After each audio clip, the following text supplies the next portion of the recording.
Happy Thursday, YouTube. So, guys, I'm here training with one of my new agent partners, Jimmy Chan. Jimmy, you want to say hi to everybody watching this video? Hello, hello. And one of the things that me and Jimmy are talking about is activity, closing ratios, what agents are doing, et cetera, et cetera, et cetera. And I was sharing with him my records.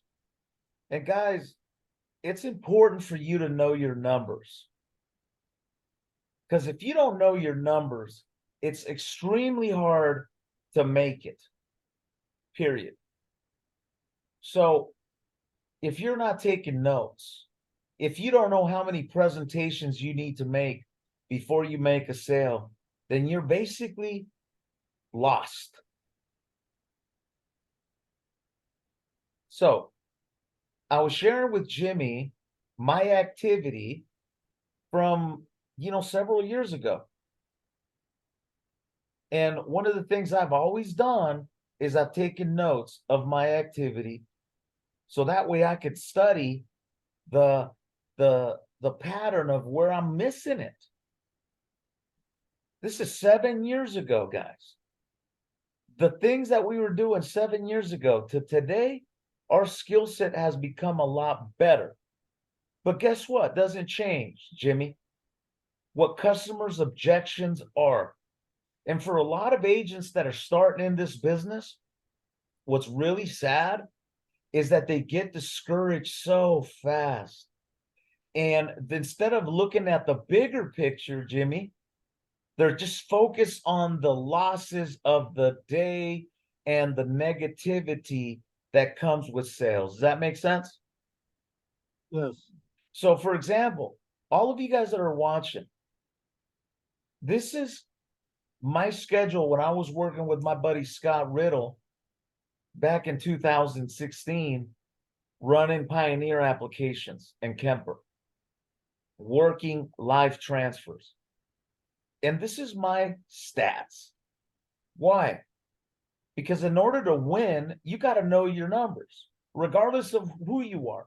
If you're an athlete, chances are you're counting the weights, the reps. You're taking score in order to be better. So check this out here in front of you. March 1st, 2016, in an 8-hour window, I received 2 inbounds,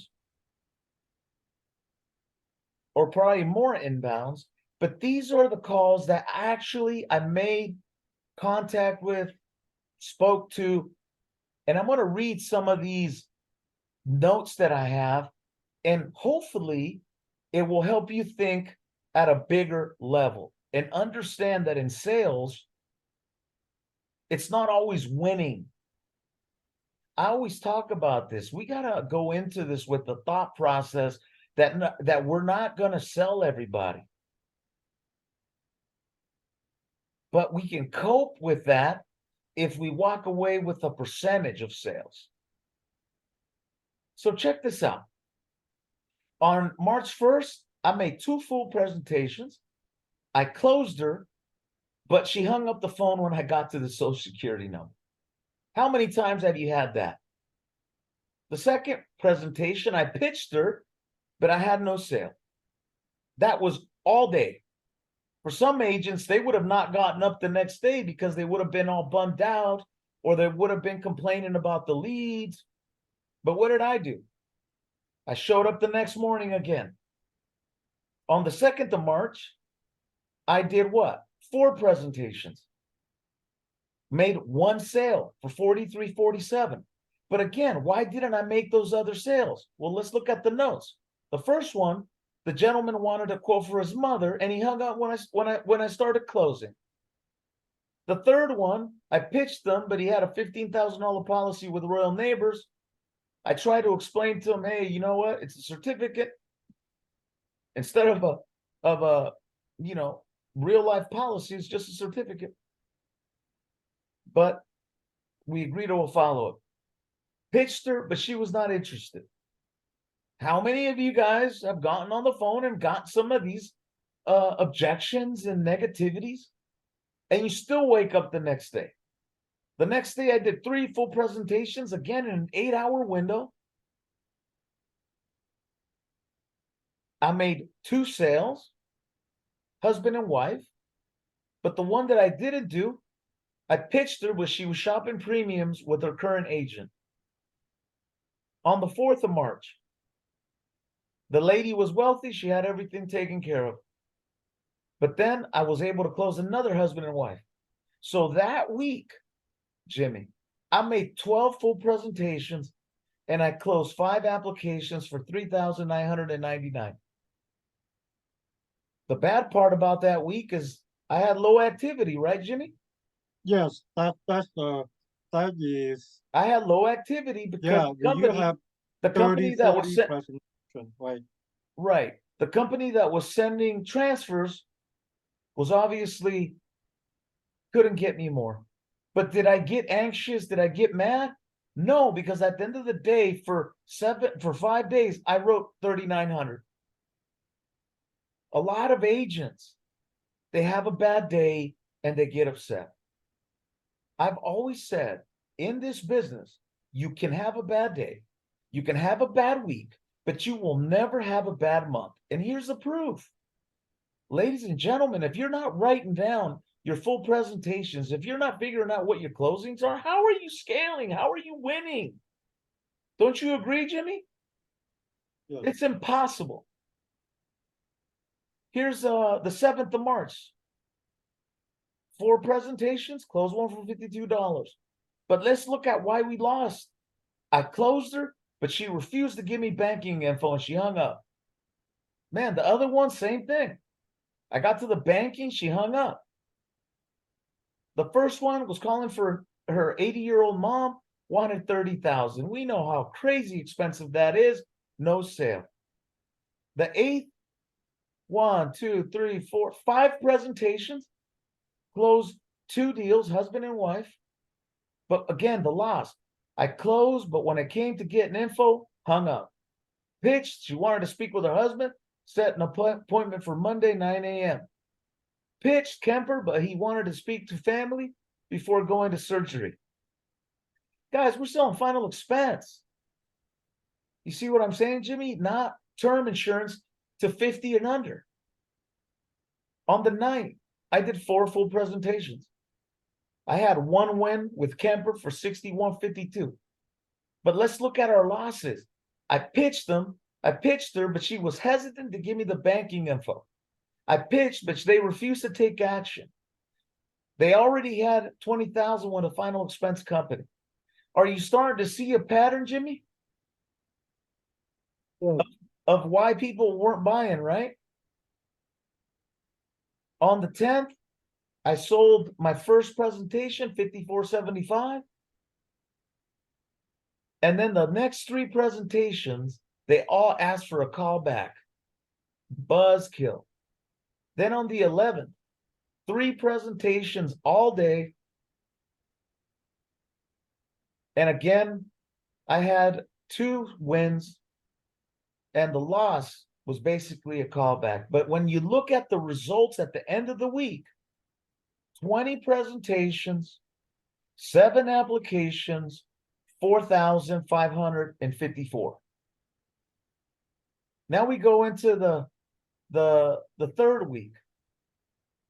I got 5 full presentations, a husband and wife, and 1 policy for that 129, 3. So right off the bat, I started that day, boom. Then the 2 other presentations, what are they? They didn't want to give me the banking info. The second wanted to shop around. The 15th, pitched. They already had $18,000. Again, pitched, could not afford it. Pitched, but they were shopping around for the cheapest rate. And my last presentation of the day, 24.82. On the 16th, 3 presentations, 2 sales. And my first one, the guy wanted to pay yearly, not monthly, so I had to call back. On the 17th, all day, 8-hour window with 1 hour lunch. I only closed one deal all day, Jimmy. Now we go to the 18th.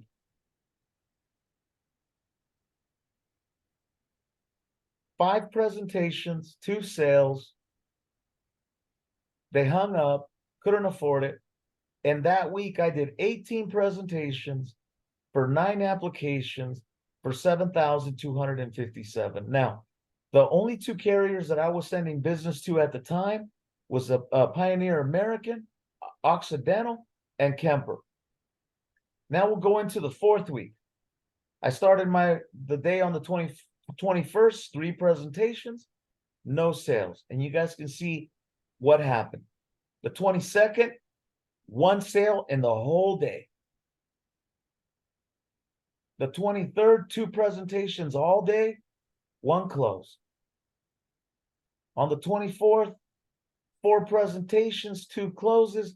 But look at the negativity here. You see what I'm saying?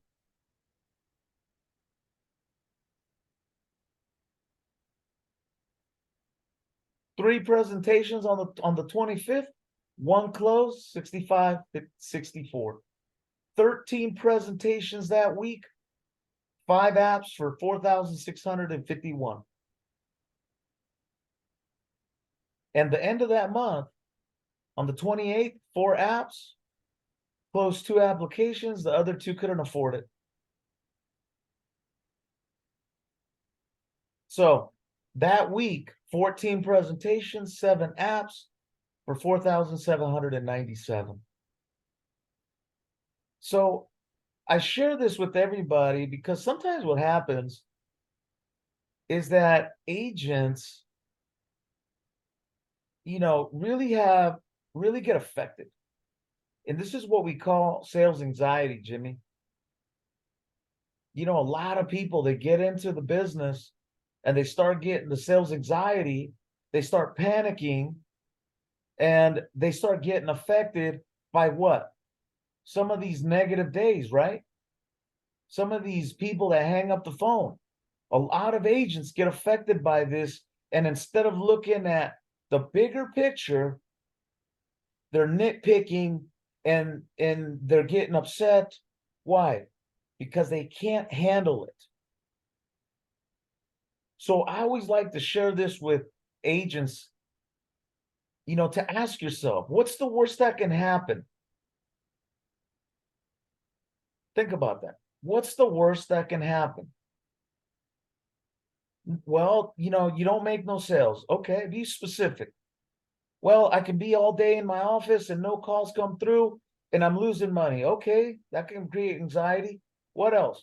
Well, a lot of these leads are garbage and I don't want to work them. Be specific of what it is that got you so worried.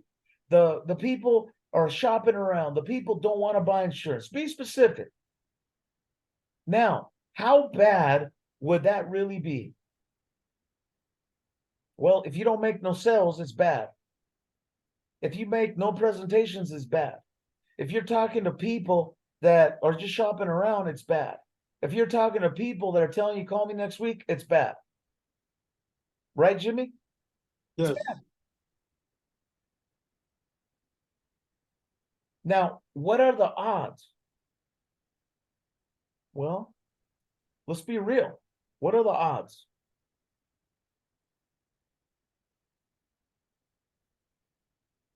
The odds are 1, 2, 3, 4, 5. The odds are that 4 out of these 5 weren't going to happen. Right, Jimmy? On the 30th, the odds were 2 sales, 1 was no bueno. But here's what I do know. I closed 42% of all those calls. That's what I do know. 42%. So what are the odds? Well, in my case, the odds of my loss, okay, is over 50%. And how am I coping with this? Well, I'm coping with it because I know that I showed up And at the end of the week, my presentations and the applications showed up. I could cope with $24,000 a month very easily. Couldn't you, Jimmy? 47,000 $24,000 that or month. 24. Think about it. So out of all these inbounds, I worked 8 hours a day. You guys are seeing exactly what people were telling me from a bird's eye view. But in the process, when you're sitting there at the desk by yourself and you're getting bombarded with, I want to think about it, they don't want to give the banking, all of that stuff can affect you if you don't have your right thinking cap on. Does that make sense? If you don't go into this with the right mentality, you will be miserable every single day. So again, how are you going to cope with this anxiety? Because that's what it is. A lot of agents, they go to work the first day, they make no sales, and they go to their upline and cry. And they don't stay in the game long enough.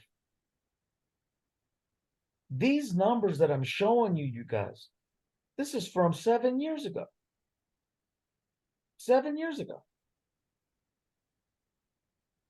In fact, right here, look at this. February 3rd, no sales. February 4th, no sales. Most of agents would be quitting by then.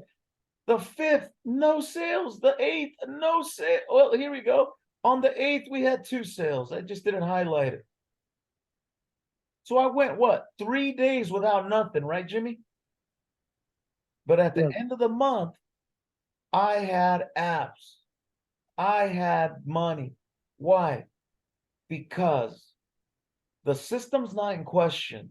You as the agent is in question. Put the pressure on the system and you'll be okay. But if you're putting pressure on your daily activity and you're getting upset and getting anxious because people are bombarding you with what negativity, then you might want to reconsider your profession as a salesperson. Because in this business, people love to reject us. And if you get affected by that, you're never, ever going to really make it because you'll be affected. So with that said, ladies and gentlemen, I really want you guys to think about this. What kind of activity are you putting in every day? Are you getting discouraged from the negativity? Or are you getting discouraged because you go in a day you didn't sell, the second day you didn't sell, and on the third day you didn't sell, and then you quit? Because if you're doing that, you're a quitter. And I encourage you to stay with the course, work hard, take accountability, because no one's going to do it for you. And again, the system's not in question, you're in question. Today, our sales strategies, the way we sell, have helped reduce these objections, Jimmy, that we were dealing with 7 years ago. But by trial and error, by not giving up, and especially by taking document like I've done, every presentation I've done, I've documented, it has helped me better our skill when it comes to close and dealing with these typical objections. So for all of you, I'm going to post in the content section our system, our leads, and how we have avoided and overcome these type of objections that I was dealing with many years ago. Hey, I was closing 42% of these leads. But again, how can we become better? So for all of you out there, man, really evaluate your work ethic, really evaluate what you're doing. And once you start looking at your work, you'll be able to make adjustments to improve it. So with that said, God bless everybody, and thank you for tuning in.